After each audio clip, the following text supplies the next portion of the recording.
Bismillahirrahmanirrahim. Assalamualaikum warahmatullahi wabarakatuh. Perkenalkan, nama saya Rizkawati dengan NIM 702001211109. Nah, baik, saya akan mempresentasikan materi tentang keseimbangan asam basa. Nah, seperti yang kita ketahui, keseimbangan asam basa ada dua, yaitu bagaimana menjaga homeostatis dari asam basa, bagaimana menjaga konsentrasi H+ yang otomatis menjaga pH dari tubuh. Terus yang kedua, diet atau makan makanan yang tinggi protein ternyata dapat menghasilkan lebih banyak asam daripada basa, sehingga meningkatkan keasaman darah.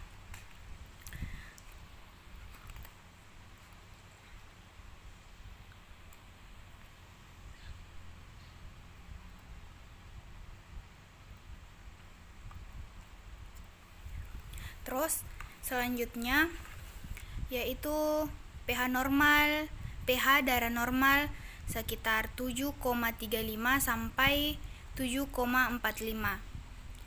Alkalosis atau asidemia, pH darah di bawah 7,35 yang artinya asam. Terus alkalosis atau alkalemia yaitu pH darah lebih, artinya 7,45 atau basa.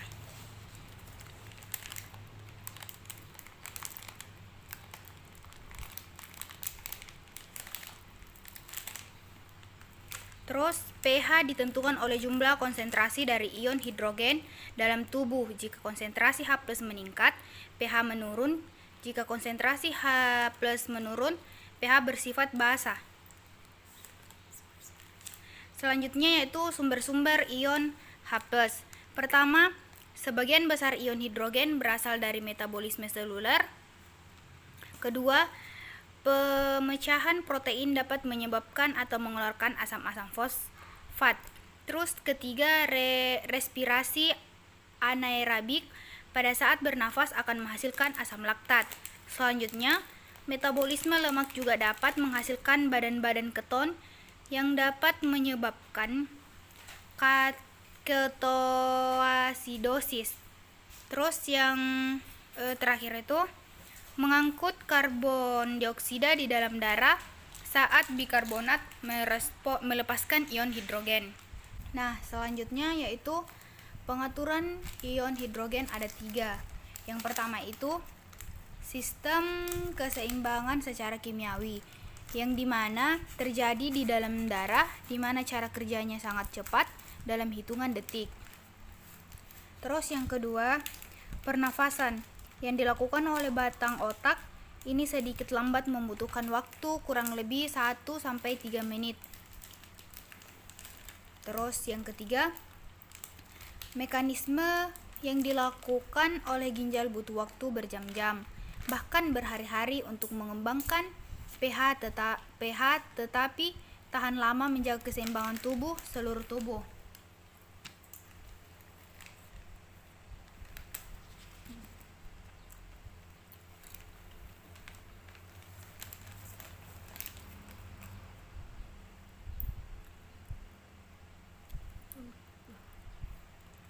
Selanjutnya yang akan kita bahas yaitu sistem penyangga kimia.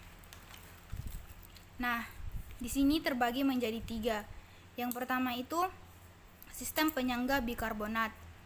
Terus yang kedua itu sistem penyangga fosfat. Dan yang terakhir itu sistem penyangga protein atau albumin dan hemoglobin.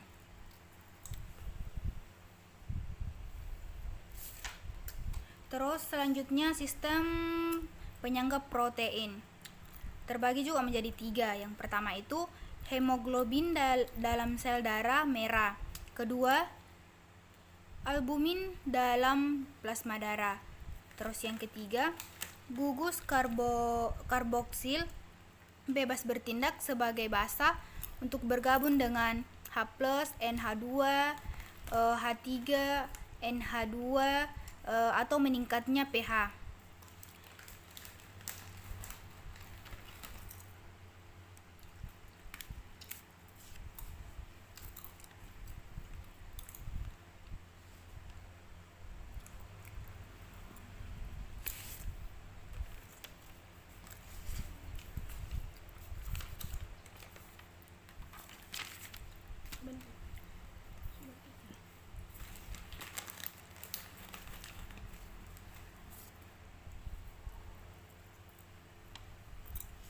Nah, yang terakhir itu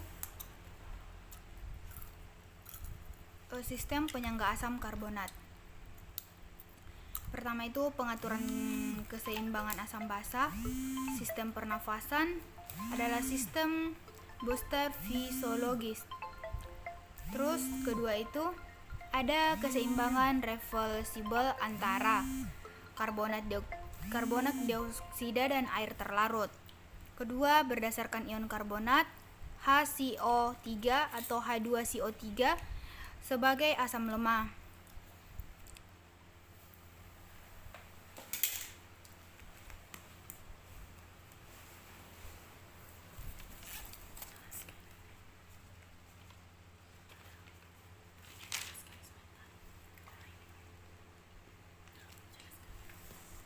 Nah, yang mana kita ketahui pada saat tubuh menghasilkan CO2 bersifat asam dan CO2 bergabung dalam air yang ada dalam plasma darah akan berbentuk H2CO3.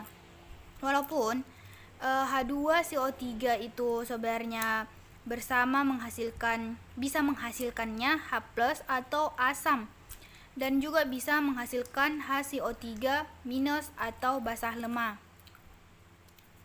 Sedangkan dari sisi lain, hemoglobin yang mengikat oksigen itu juga bisa mengikat asam yang berlebih.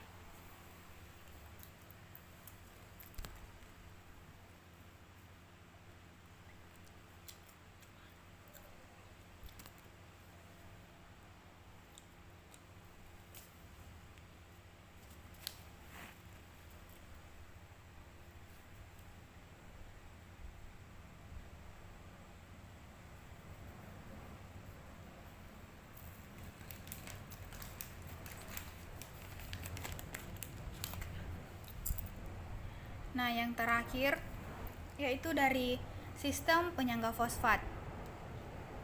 Seperti yang kita ketahui, H2PO4 dan HPO42 fosfat dan ion fosfat.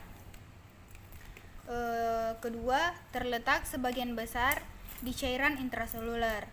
Terakhir, mengikat ion H+, di mana H+ asam kuat, yang berarti asam kuat, sedangkan HPO42 dasar lemah. Dan terakhir, H2P04 asam lemah.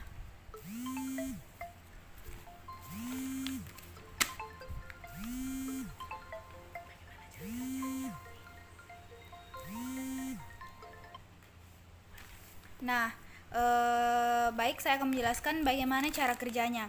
Cara kerjanya yaitu pada saat meningkatkan ion H+ asam yang kuat ini akan diikat oleh HPO4 yang merupakan basah lemah, sehingga asam yang kuat menjadi asam yang lebih lemah, yaitu H2PO4. Selanjutnya, kita akan menjelaskan tentang mekanisme ginjal keseimbangan asam basa.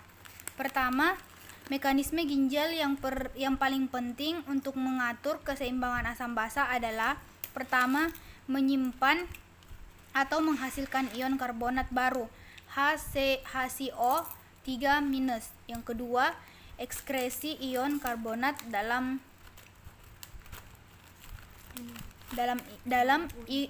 urin.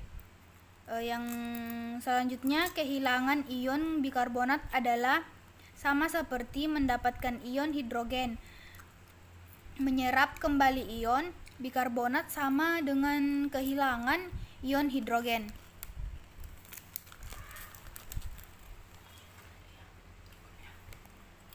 Nah, yang seperti yang kita lihat, ekskresi ion hidrogen menjadi osidosis.